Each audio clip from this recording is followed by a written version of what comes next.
할렐루야. 네, 예배 가운데 오신 모든 분들을 사랑하고 축복합니다. 무더운 날씨 가운데서도 이 8월 첫 주를 허락하신 하나님께 영광을 올려드립니다. 그리고 모일 때마다 하나님의 크신 은혜와 사랑이 먼저는 이 예배 가운데 있는 귀한 성도들 가운데, 그리고 가정 가운데, 또 삶의 자리 가운데, 자녀들 가운데 있기를 주의 이름으로 축원드립니다. 아멘. 오늘 말씀의 주제를 한번 따라해 보겠습니다. 나는 내가 아니다. 네, 나는 내가 아니다라는 주제로 요나서 1장 1절부터 3절을 나누겠습니다. 주보에 보신 부제가 있는데요. 부제는 무엇이냐면 밉상입니다. 밉상이라는 주제로 함께 말씀을 나누겠습니다. 사랑하는 여러분, 제가 요즘에 예배를 드릴 때마다 항상 신경 쓰는 한 가지가 있습니다. 뭘까요? 제가 예배를 드릴 때마다 항상 신경 쓰는 한 가지가 있는데요. 어렵죠. 제 마음을 맞추는 게 더 어렵습니다. 뭘까요? 모르겠죠. 피부톤입니다. 피부톤. 누가 농촌 목사 아니라 할까봐요. 여름철이 되니까 피부가 점점 까매지기 시작합니다. 원래 뽀얀 사람은 아닙니다. 그래서 괜찮은데 큰 차이가 없겠지라고 생각했는데 보는 사람마다 목사님 많이 탔어요 라고 얘기를 하더라고요. 저는 뭐 한 게 없는데요. 탔다고 합니다. 그러니까 말이 신경이 쓰이더라고요. 근데 타는 것은 당연하죠. 이 지역에서 목회자로 있는 것이 어찌 목양실만 있겠습니까? 삶의 자리 가운데 같이 하기 때문에 조금만 나가도 요즘 더워서 금방 탑니다. 그래도요, 예배 시간에 영상으로 나오는 제 모습이 오늘은 좀 뽀얗게 나오나요? 네, 신경이 좀 쓰여서요. 정말 까맣게 보이면 까맣게 보면 애매할까 싶어서 제가 늘 예배 가운데 신경 쓰고 있는 게 제 피부톤입니다. 오늘도 그래서 얼굴에다가 파운데이션을 좀 했습니다. 지난번에 했더니요, 저희 아내가 그렇게 하면 안 된대요. 제가 얼굴이 큰데 얼굴 여기만 했다고, 카메라가 이쪽을 비친 여기는 까맣다고 저한테 얘기를 했습니다. 오늘은 좀 밝습니까? 더 안 발라도 되겠죠? 네. 여러분, 사람은요, 자신의 형상, 곧 이미지가 다른 사람에게 어떻게 비춰지느냐에 굉장히 관심을 갖고 중요하게 생각을 합니다. 다른 사람에게 내가 생각하는 나보다 훨씬 더 괜찮은 사람으로 비춰지고 싶은 마음은 누구나에게나 있습니다. 노력하죠. 외형적인 모습을 갖추려고 애를 씁니다. 그래서 젊은 사람들은요, 이 사진을 찍어도요, 찍고 나서 여러 차례 보정을 합니다. 뭐 다 보정하시겠지만, 왜냐하면 다른 사람에게 비춰지는 자신의 이미지를 생각하기 때문입니다. 저도 제 얼굴을 찍고 나서 보정을 합니다. 요즘 너무 좋아서요, 조금만 만지면 얼굴이 작아지더라고요. 눈이 커지기도 하고요. 그렇게 보정을 합니다. 다른 사람에게 비춰지는 모습이 중요하기 때문입니다. 여러분, 그 문학 비평 용어 사전에 보면요, 이미지라는 그 단어를 한자로 표현하는 것을 보았습니다. 검색해 보니까요, 이미지를 한자로 표현해 보니 마음 심자에 형상상자를 썼습니다. 혹은 그림자 영자에 형상상을 썼어요. 심상, 형상, 이것이 이미지라는 뜻으로 비유한 것입니다. 이미지는 곧 마음속의 언어로 그려진 그림이라는 거예요. 이 말은 이미지라는 말 자체가 단순히 외형적인 모습뿐만 아니라 그 사람에게 풍겨지는 느낌을 말하는 겁니다. 어떠한 느낌이 있는지를 말하는 거죠. 그래서 어떤 이에게 어떤 말투와 어떤 태도와 언어와 행동과 가치관과 모든 것을 다 종합해서 그런 모습으로 다른 사람에게 풍겨지는 모습이 이미지라는 것이죠. 그래서 여러분들도 어떤 사람의 이름을 떠올리고 그 사람을 생각하면 그 사람의 외형적인 것만 생각하지 않고 그 사람에게 풍겨지는 모든 것을 다 생각합니다. 저희 아내는 저에게, 오늘 제가 너무 많이 얘기해서 죄송합니다, 뚱뚱하고 까마고 못생겼다고 저한테 얘기하는데요, 외형적인 것은 그렇지요. 하지만 내면적인 건 중요합니다. 저 진짜 내면적으로 괜찮은 사람인데, 저희 아내가 봤으면 좋겠네요. 중요합니다. 풍겨지는 모습이지요. 다른 사람을 생각할 때 그 내면도 보지요. 그 사람의 말투, 그 사람이 사람들을 어떻게 대하는지, 행동하는지 모든 것을 다 보게 됩니다. 사랑하는 여러분, 나는 하나님 앞에서 어떠한 사람인지, 그리고 사람들 앞에서 어떠한 이미지를 가지고 있는지를 생각해 보시기를 소망합니다. 오늘 말씀은 그러한 내용입니다. 이제 오늘 말씀 속으로 한번 들어가 보죠. 요나서는요, 하나님께서 요나라는 선지자를 통해서 악하고 악한 그 니느웨에 하나님께서 심판의 메시지를 전하는 말씀입니다. 하지만 단순히 심판의 메시지로 끝나지 않냐고 회개할 수 있도록 하나님께서는 요나 선지자를 통해서 구원하시는 말씀이 요나서입니다. 오늘 본문에 보면 다양한 이미지를 가진 성경의 인물들이 등장을 하죠. 먼저 오늘 본문에 가장 중요하게 나타나는, 오늘 1장 1절부터 3절까지 봤지만 우리는 4장 전체를 다 보는 것과 같이 함께 나누도록 하겠습니다. 오늘 먼저 가장 중요하게 먼저 다뤄야 될 인물이 누구일까요? 오늘 성경의 주제와 같은 사람 누구죠? 요나입니다. 여러분, 요나는 어떤 사람입니까? 요나는요, 갈릴리 북부 스불론 지파의 출신으로 이스라엘 왕 여로보암 2세 때 활동했던 선지자입니다. 열왕기하 14장 25절의 말씀을 한번 같이 읽어보도록 하겠습니다. 같이 읽겠습니다. 그의 종 가드에벨 아미떼의 아들 선지자 요나를 통하여 하신 말씀과 같이 이스라엘 영토를 회복하되 하맛 어귀에서부터 아라바 바다까지 하였으니. 아멘. 말씀의 요나는 여로보암 2세 때 어디서 어디까지죠? 하맛 어귀에서부터 아라바 바다까지 이스라엘 영토의 회복을 예언한 선지자입니다. 그렇게 소개하고 있죠. 여러분, 하맛은요, 이스라엘 영토 북쪽 끝에 아수르와 경계 지역을 말합니다. 사진도 있습니다. 거기서부터 아라바 바다까지는, 아라바 바다는요, 요단 아래쪽 홍해까지 이르는 이 사막 지역과 볼모의 골짜기를 의미합니다. 쉽게 말하면 이 말은 요나 선지자가 예언한 이스라엘 영토의 회복은요, 최고의 전성기를 누렸던 다윗과 이 솔로몬의 시대의 영토를 다 회복했다라는 뜻입니다. 그런 의미를 담고 있습니다. 그러니 여로보암 2세 때 업적에 막대한 영향을 준 선지자가 누구입니까? 요나입니다. 그래서 당시에 북이스라엘 사람들에게 있어서 여러분, 요나는요, 선지자 중에 선지자라고 칭송을 받을 만한 사람이었습니다. 오랜 시간 동안 영토 회복을 하지 못했던 상황에서 하나님이 주신 약속의 땅을 회복하는 일에 있어서 큰 공을 세우는 선지자가 누구예요? 요나입니다. 그러니 사람들에게 칭송을 받을 만한 사람인 거죠. 그런 요나에게 오늘 본문을 보면요, 하나님께서 이방 지역, 어느 곳입니까? 니느웨에서 새로운 사역을 하도록 말씀을 하십니다. 여러분, 정말 멋진 모습이지 않습니까?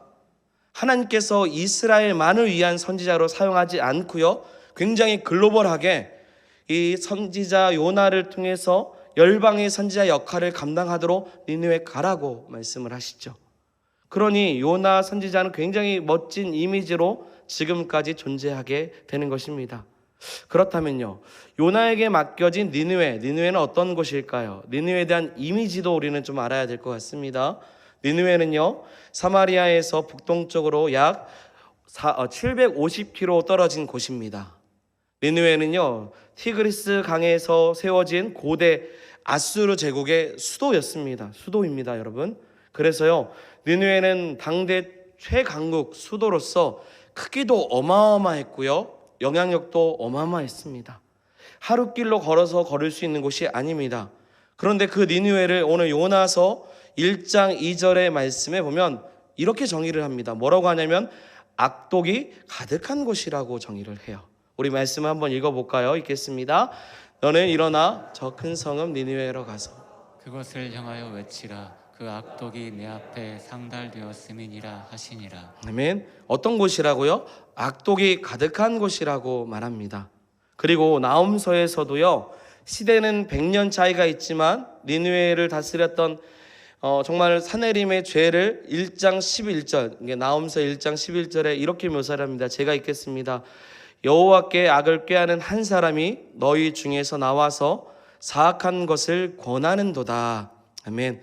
악한 땅이라고 말하고 그곳에 있는 왕이 악하담을 말하고 있습니다. 그리고 나서 나훔서 3장 1절부터 4절 말씀입니다. 이와 같이 표현합니다. 같이 읽어보겠습니다. 화 있을진저 피의 성이여 그 안에는 거짓이 가득하고 호악이 가득하며 탈취가 떠나지 아니하는도다. 휙휙하는 치칙소리, 윙윙하는 병거 바퀴 소리, 뛰는 말 달리는 병거, 충돌하는 기병, 번쩍이는 칼, 번개 같은 창, 죽임 당하는 자의 때 죽음의 큰 무더기 무수한 시체여 사람이 그 시체를 걸려 넘어지니 이는 마술에 익숙한 이모의 음녀가 많은 음행을 함이라. 그가 그의 음행으로 여러 나라를 미혹하고 그의 마술로 여러 족속을 미혹하느니라. 아멘. 니느웨를 향한 표현입니다. 여러분, 피해 성, 거짓, 포악, 탈취, 기병, 칼, 창, 주검, 시체, 마술, 음녀, 음행, 온갖 죄악이 가득한 곳이 어디예요? 니느웨였습니다. 그러니 요나서에서 악독이 가득하다라는 말이 맞습니다. 그게 니느웨입니다. 누가 봐도 멸망을 당해야 되는 곳입니다. 이것이 니느웨라는 곳의 이미지입니다. 세 번째, 요나서에서 생각해 봐야 될 대상은 이스라엘입니다. 이스라엘의 이미지는 어떠할까요? 오늘 본문에 보면 1장부터 4장까지 이스라엘이 등장하지 않습니다. 하지만 요나 선지자가 사역했던 북이스라엘 민족을 생각해 볼 필요가 있습니다. 여러분, 니느웨의 그 악독함이 누구에게 끼쳤겠습니까? 하나님 백성인 북이스라엘에게 끼쳐야 되겠죠. 그래서 나홈서 3장 10절의 말씀을 한번 읽어보겠습니다. 읽겠습니다. 포로가 되어 사로잡혀갔고 그의 어린아이들은 길 모퉁이에 짐을 당하여 부서졌으며 그의 존귀한 자들은 제비 뽑혀 나누었고 그의 모든 권세자들은 사슬에 결박되었나니. 아멘. 무슨 말씀입니까? 성읍의 모든 주민이 사로잡혔어요. 포로가 되었습니다. 어린아이들은요 길거리에 죽어서 나둥그러져서 쌓여져 있습니다. 귀족들은 귀하다고 해서요 제비를 뽑아 종으로 노예로 삼고요, 이스라엘의 지도자들은 이 쇠사슬로 묶여 질질 끌려가고 있다라는 말씀입니다. 제가 어떤 주석을 보니까요 니느웨 사람들을 잡아서 노예로 끌고 갈 때 이 코에 구멍을 뚫었습니다. 그리고 구멍을 뚫어서 고리를 건 다음에 밧줄로 그 여러 사람들을 다 묶어서 단체로 끌고 갔다고 말합니다. 아주 먼 곳까지요. 너무나도 먼 곳까지 이렇게 단체를 끌고 갔습니다. 이런 이스라엘 모습을 좀 생각해 보면 어떻습니까? 그들의 이미지는 불쌍합니다. 안타깝습니다. 그렇죠. 이런 모습들이 지금 제가 요나라는 선지자 대단하고 니느웨는 악독하고 이스라엘은 정말 불쌍하다고 지금 소개를 드렸습니다. 그렇다면 사랑하는 여러분, 지금까지 설명했던 영향력이 있는 요나 선지자, 그리고 당시에 악으로 똘똘 뭉친 니느웨, 강대국에게 압제와 핍박을 받고 있었던 이스라엘, 이와 같은 이미지가 지금 오늘 본문의 요나서에 나타나고 있습니까? 이와 같은 이미지로 그들이 느껴지고 계십니까? 요나는 그런 사람입니까? 멋진 선지자와 같이 엮여지고 니느웨는 정말 악이 가득하고 이스라엘 백성들은 불쌍하다고 생각이 됩니까? 저는 아닙니다. 저는 요나서 말씀을 보면 그렇게 느껴지지 않습니다. 우리는 익히 요나서를 어려서부터 들었습니다. 여기 계신 분들은 대다수가 세신자가 아니기 때문에 다 알고 있는 말씀이기에 제가 배경을 다 넘었습니다. 적어도 저에게 있어서 요나서에서 나오는 요나는요 대단해 보이지 않습니다. 멋져 보이지 않아요. 요나서에서 나오는 니느웨는요 악해 보이지 않습니다. 요나가 이스라엘 민족의 표상인데요 그 이스라엘은 불쌍해 보이지가 않아요. 그 외에도요 요나가 탄 배를요 집어삼키는 풍랑이나 혹은 살아있는 사람, 그 요나를 산채로 바다에 던진 이방 사람들이나, 그리고 사람을 한 입에 꿀꺽 삼키는 큰 물고기의 이미지를 생각해 보면 저는 다 잔인해 보이지 않고 끔찍해 보이지 않습니다. 왜 그럴까요? 왜 그런 이미지, 우리가 지금 처음에 소개했던 이미지와 다르게 요나에서 나오는 요나나 니느웨와 같은 사람들은 왜 그렇게 느껴지지 않을까요? 이제 본문을 더 구체적으로 다뤄보죠. 우리 1장 2절 3절 말씀입니다. 우리 큰 목소리로 같이 읽어보겠습니다. 너는 일어나 저 큰 성읍 니느웨로 가서 그것을 향해 외치라. 그 악독이 내 앞에 상달되었습니다 하시니라. 그러나 요나가 여호와의 얼굴을 피하려 일어나 다시스로 도망하려 하여 욥바로 내려갔더니 다시스로 가는 데를 만난지라. 여호와의 얼굴을 피하여 그들과 함께 다시스로 가려고 뱃삭을 주고 배에 올랐더라. 아멘. 왜 그렇게 느껴지냐면 요나가 영향력 있는 선지자로 우리에게 비춰지지 않는 이유는 노골적으로 불순종하기 때문입니다. 사랑하는 여러분, 하나님은 요나에게 악독한 니느웨 뭐라고 하죠? 일어나 가라고 합니다. 말씀해 보면 2절에 가라고 해요. 여러분, 선지자는 메신저입니다. 청지기와 같아서 주인 되신 주님이 말씀하시면 즉각적으로 순종해야 될 줄 믿습니다. 우리도 하나님의 말씀 앞에 즉각적인 순종이 필요합니다. 즉각적으로 순종하는 성도가 되기를 주의 이름으로 축원드립니다. 아멘. 그런데 3절의 말씀에 보면 요나는요, 오히려 하나님의 얼굴을 피하려고 노골적으로 정반대. 어디로 갑니까? 다시스로 일어나서 간다고 합니다. 다시스로 도망가고 있어요. 이 모습으로부터 요나는 우리에게 좋은 선지자의 이미지를 보여주고 있지 않습니다. 가라고 하는 곳에 가지 않고 하라고 하는 것을 하지 않고 있는 요나는 선지자로서 자격이 없습니다. 그것도요, 3절에 보면 하나님의 얼굴을 피한다라는 말이 2번이나 나옵니다. 정말 노골적으로 대놓고 지금 불순종하고 있는 거예요. 그리고 불순종을 제대로 하고 싶은가 봐요. 제대로 하고 싶어서 자기의 돈을 지불해서 배에 싹을 주고 다시스로 갑니다. 하나님 보십시오. 내가 이런 하나님 앞에 노골적으로 자기의 모든 소유를 내어서라도 하나님의 뜻을 어기겠다고 하고 있는 겁니다. 그러니 이 모습이 당대에 쓰임받는 선지자의 모습으로 이해가 됩니까? 더 과관인 것은요, 요나는요, 이것이 죄인 것도 알고 있습니다. 그러면서 죄를 짓습니다. 우리 1장 9절 10절 우리 말씀입니다. 읽겠습니다. 그가 대답하되 나는 히브리 사람이요 바다와 육지를 지으신 하늘의 하나님 여호와를 경외하는 자로다 하고 자기가 여호와의 얼굴을 피하는 줄을 그들에게 말하였으므로 우리가 알고 심히 두려워하여 이르되 내가 어찌하여 그렇게 행하였느냐 하니라. 아멘. 여러분, 모르고 행동하면 무지하다고 말할 수 있어요. 그런데 알고도 행하지 않는 거라면 그건 죄입니다. 요나는 다 알고 있어요. 그래서 내가 이런 일이 생긴 거, 지금 큰 풍랑이 온 것도 자신의 죄인 것으로 다 알고 있습니다. 10절에 자신이 여호와의 얼굴을 피하는 걸로 인해서 다시스로 가는 배가 풍랑을 만났다고 진실답게 고백을 합니다. 진실로 고백합니다. 자신의 불순종으로 인해 얻어진 결과가 뻔한 줄 알면서도 죄를 범하고 있는 이 요나의 모습은 정말 우리에게 무섭습니다. 그런데 이 모습이 우리의 모습이 아니라고 말할 수는 없지요. 신앙의 연륜이 높아지고 믿음이 깊어지는 것과 같이 오랜 시간 하나님과 교제하는 신앙생활을 함했음에도 불구하고 여전히 알고 짓는 죄가 너무나도 많고 있는 우리의 모습이 요나의 모습과 다르지 않을 수 있다는 겁니다. 성도가 죄를 범할 때 대부분 모르고 짓는 죄는 없을 것입니다. 진리가 아닌 것을 진리인 것처럼 자신이 가지고 있는 가치관, 소신과 세상의 문화 속에서 그것이 정말 진리인 것처럼 노골적으로 죄를 범하고 있는 것이 우리 안의 모습일 수 있다는 겁니다. 여러분, 여기서 끝나지 않습니다.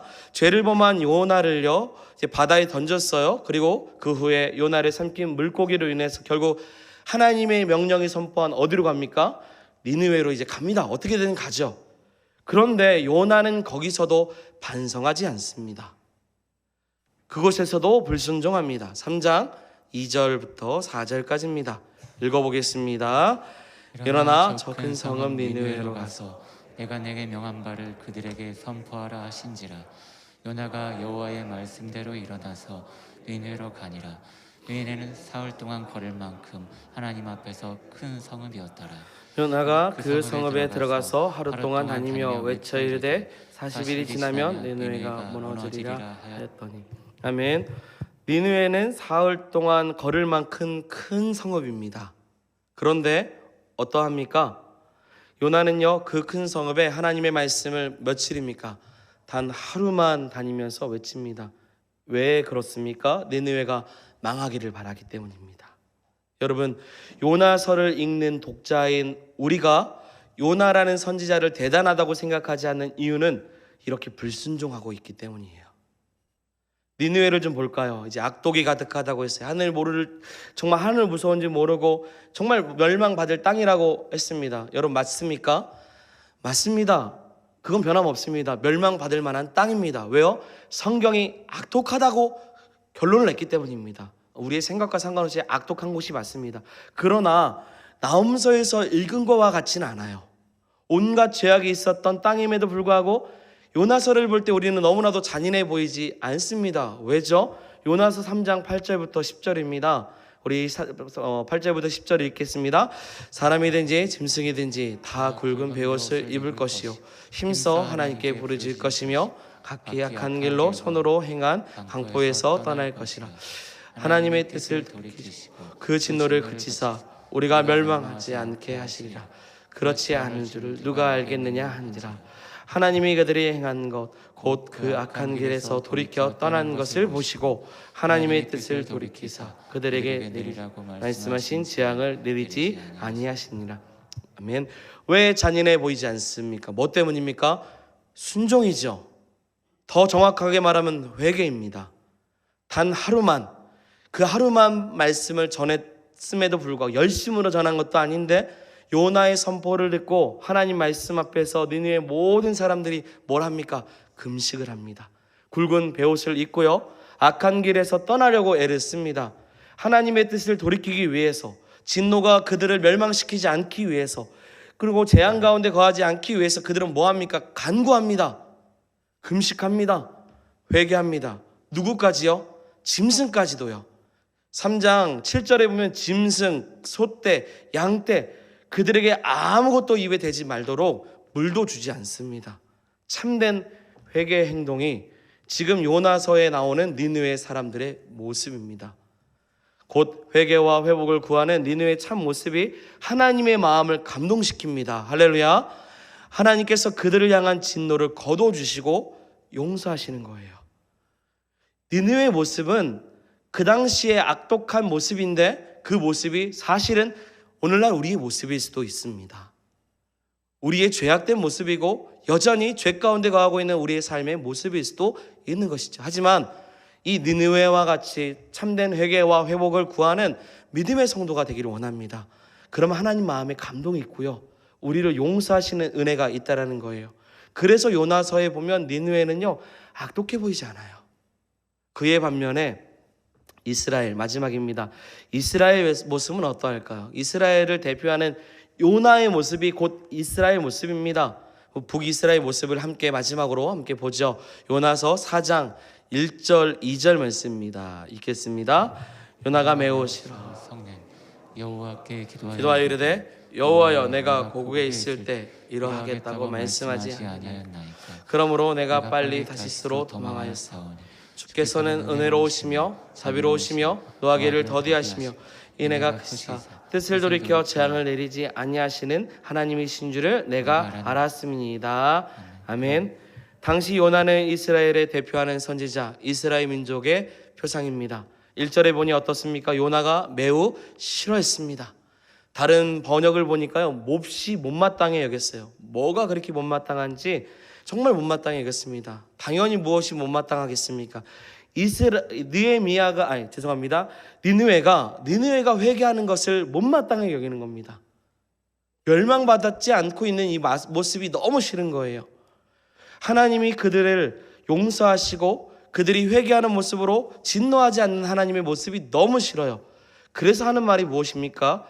지금 요나가 말하지만 이스라엘 모든 사람들의 말과 같습니다. 내가 이럴 줄 알았다고요.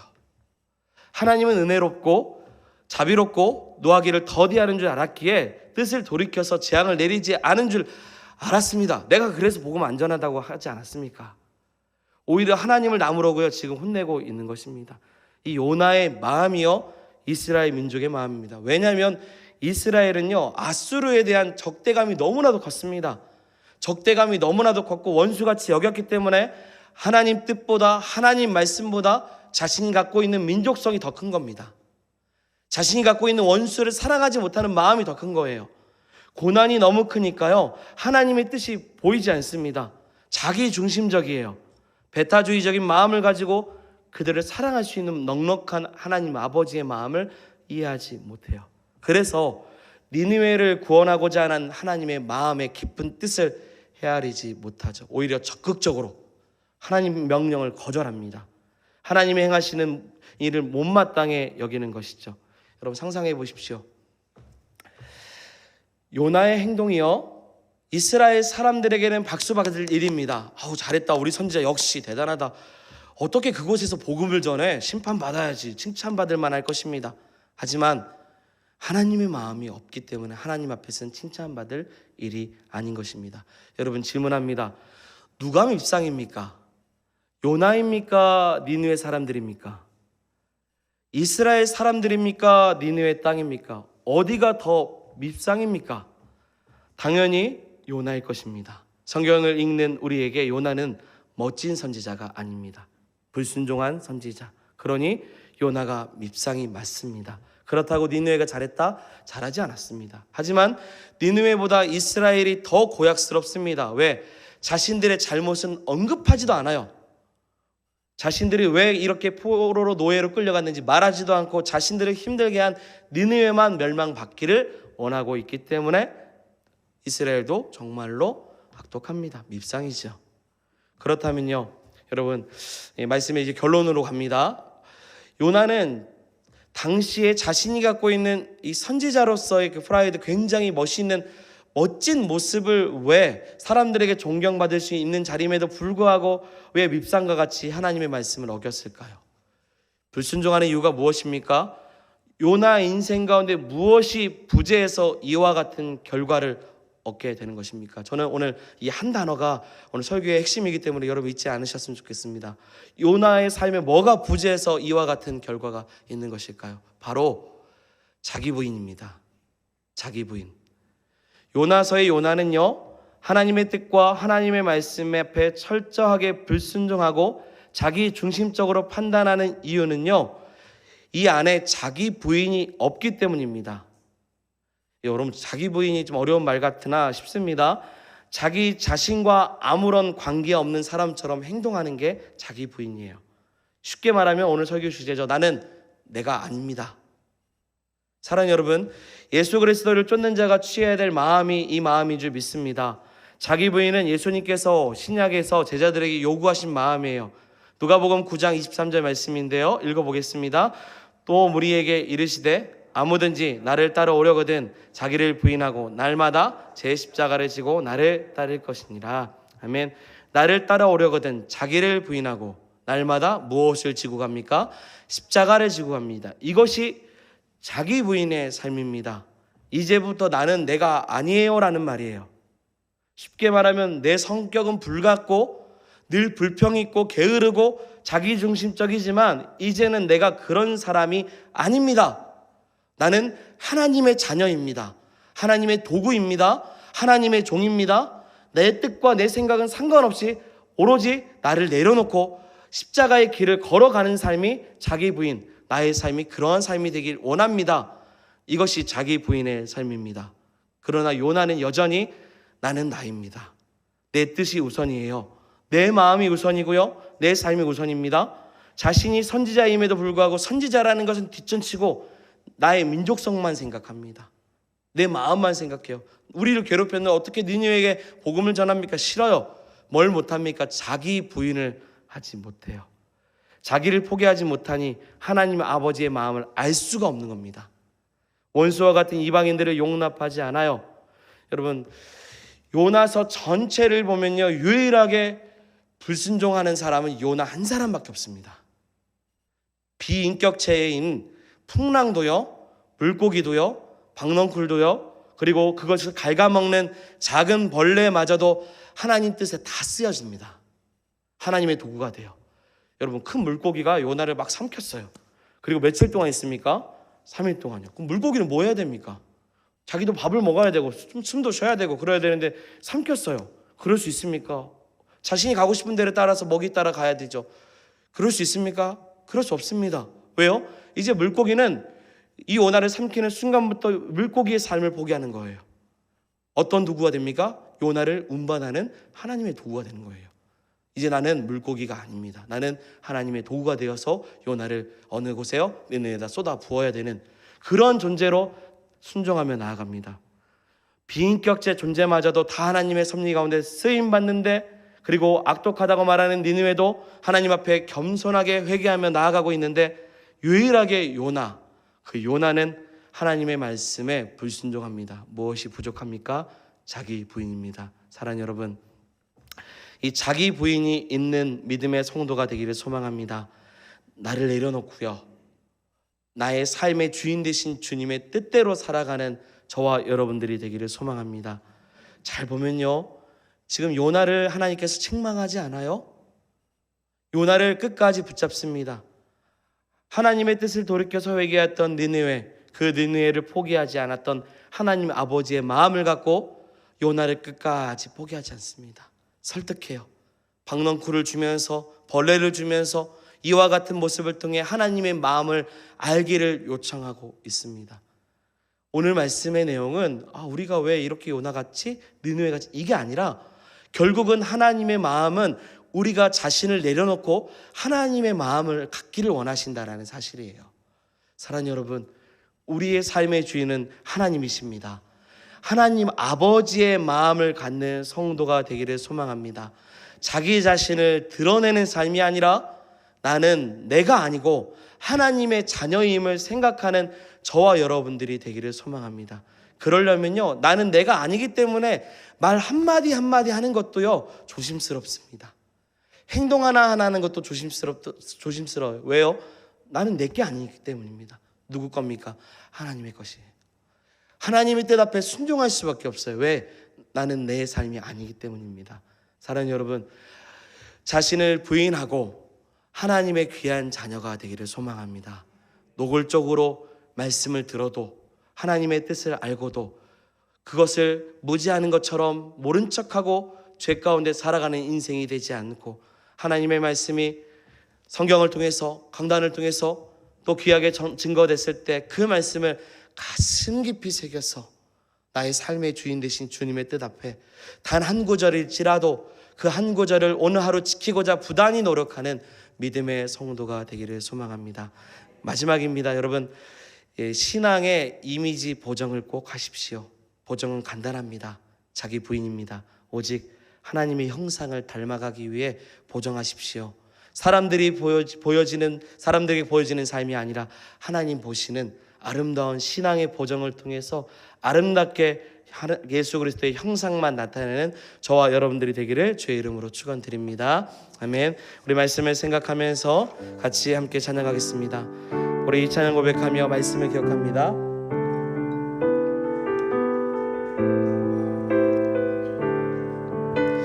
같이 고백합니다. 나 주님의 기쁨 되기 원하네. 나 주님의 기쁨 되기 원하네. 내 마음을 새롭게 하소서. 새 부대가 되게 하여 주사.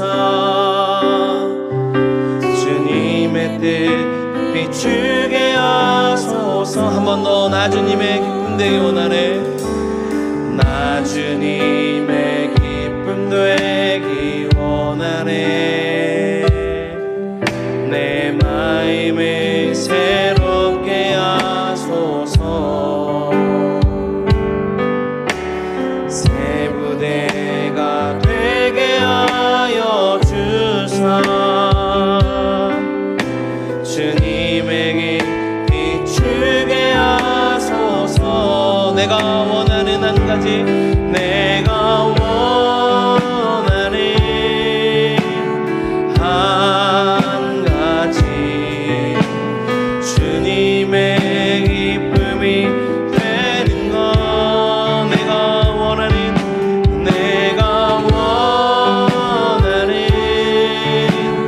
한 가지, 주님의 기쁨이 되는 것. 겸손히 내 마음 드립니다. 겸손히 내 마음 드립니다. 나의 모든 것, 나의 모든 것 받으소서. 나의 마음 깨끗게 씻어 주사. 주의 길로 행하게 하소서. 내가 원하는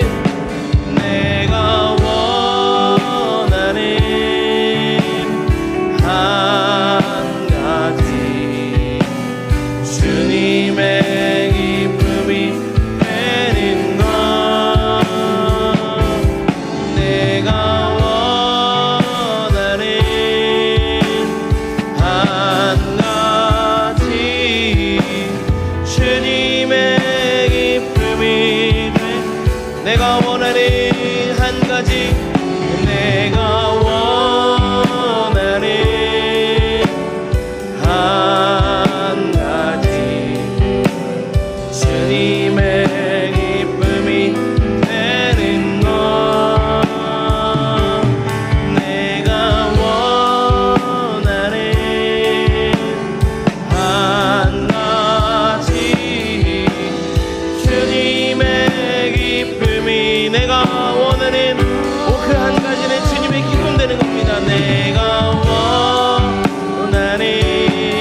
우리 한번 기도하겠습니다.